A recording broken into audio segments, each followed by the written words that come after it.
बयनिसिमबो गोजोन हामलायनाय जासिहरबाय खुलुमबाय। बे समाव आङो नोंथांमोननि गेजेराव दासिमनि मोननैसो खौरां लाना फैदों। नोंथांमोना भिडिअखौ फारियै जोबजासिम नायलांदो।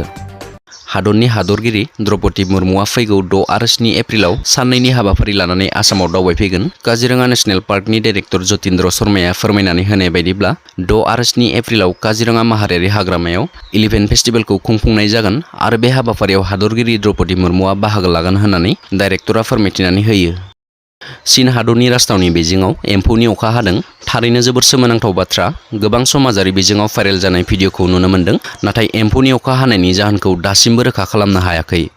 हारिमु मोजां मोनग्रा रायजो राजाफोरनि थाखाय मोनसे गोजोनथाव खौरां। रयेल बड' प्रडाक्शन हाउसनि बेनाराव जुगे जुगे मुंनि दोंसे गोदान बर' मिउजिक भिडिअ फैगासिनो दङ।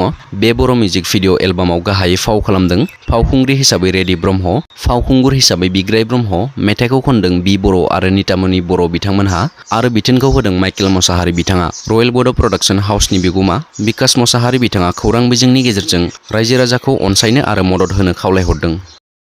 क'क्राझार जिल्ला बिसमुरि आउटपस्टनि सिङाव थानाय बासबारि गामियाव थांनाय 8 मार्च खालि सासे हिन्जावसाखौ जिनाहारि खालामनाय जाथाया सोराङाव फैदोंमोन।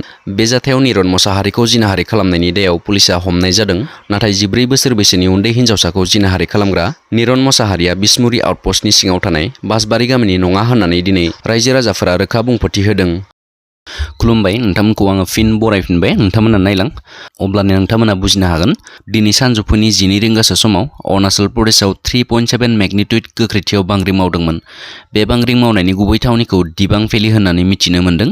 बे बांग्रिंनि गोथौथिखौ 10 किल'मिटार होननानैबो मिथिनो मोनबावदों, जेराव बे बांग्रिं मावनायाव सासेबो सुबुं जिउ खहा एबा धोन सम्पतिनि खहा जायाखै होननानैबो खौरां मोननो हादों।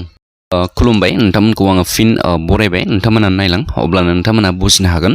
क'क्राझार सोहोरनि शान्तिनगर लाइजाम सोग्रा मावख'नि लांगोनायाव रायजोफोरा गोख्रों सोमावसारदों। थांनाय 50 बोसोरनिफ्रायनो शान्तिनगरनि लाइजाम सोग्रा मावख'आव खामानि मावबोगासिनो दङमोन, नाथाय शान्तिनगरनि पस्ट अफिसखौ हरखाबै गुबुन जायगायाव बोस्लायनो थांखि लानायखौ हेंथा होदों रायजो राजाफोरा। रायजोफोरनि गोख्रों दाबि, शान्तिनगराव थानाय पस्ट अफिसखौ बोख्लायोबा रां सोनाय आरो रां दिहुननायाव गोबां उसुबिदा जागोन। बेनिखायनो रायजोफोरा पस्ट अफिसखौ आगोलनि जायगायावनो लाखिफिननांगौ होननानै दाबि खालामबावदों। मख'नो गोनांदि क'क्राझार शान्तिनगराव थानाय पस्ट अफिसाव ओनसोलनि गोबां सुबुंफोरा एकाउन्ट खुलिनानै दङ।